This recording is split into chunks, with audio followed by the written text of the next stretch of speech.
Hi, it's Joan Landis again. I'm here today to kind of discuss a topic called coping mechanisms. I like the phrase reality author. I recently wrote a book, if you've seen my other videos, called Oh My God, She's Huge. And I've deemed myself the reality writer. And I like to talk about just real life and how we all cope with things. And I had a personal situation today that I needed to deal with. And one of my first reactions was going to the refrigerator and eating something. And I think with food being as readily available as it is these days, that's a reaction a lot of people have, and they don't even realize they're doing it.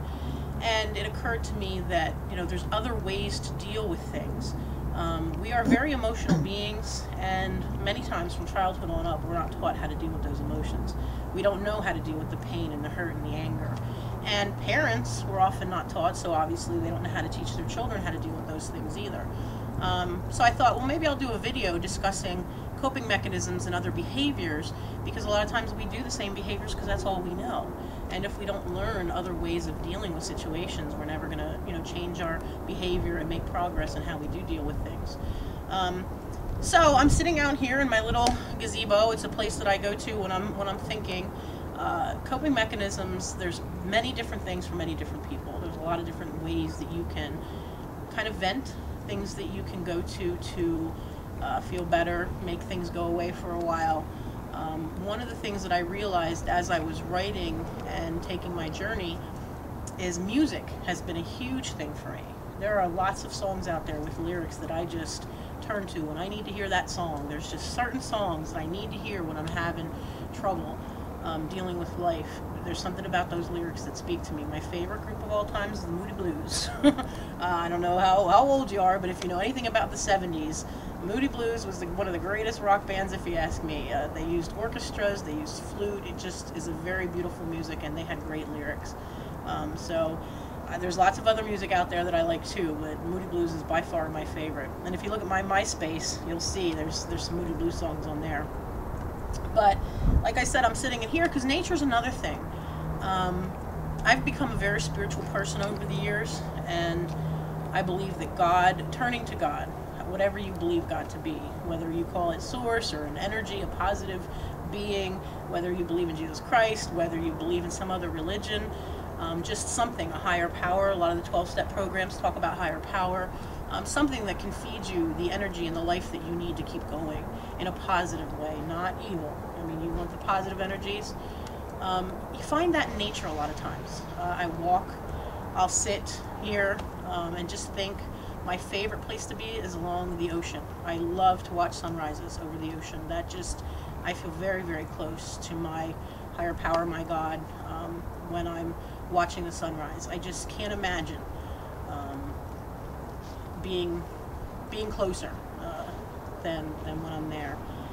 I love to take nature walks, just sitting on a rock and pondering. The sky, like I said, the sunsets, but the sky is also a very favorite piece of mine. I just love to sit and look at the sky and watch sunsets. And like I said, music is one. I think there's nothing better than having a very close friend to talk to.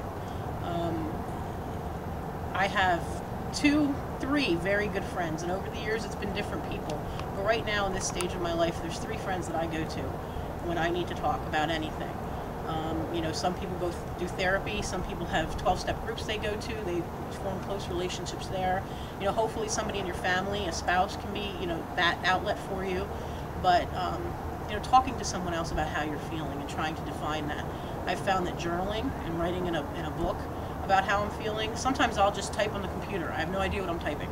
I'll just free-form typing, trying to get out the emotions, trying to, get out what I'm feeling.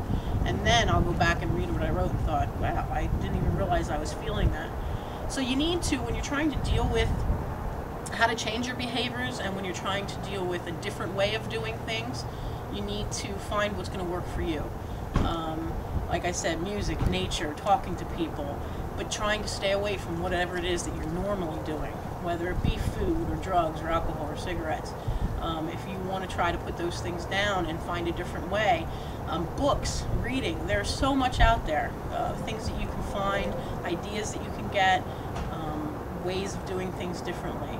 I really think reading has expanded my knowledge as far as ways to deal with life.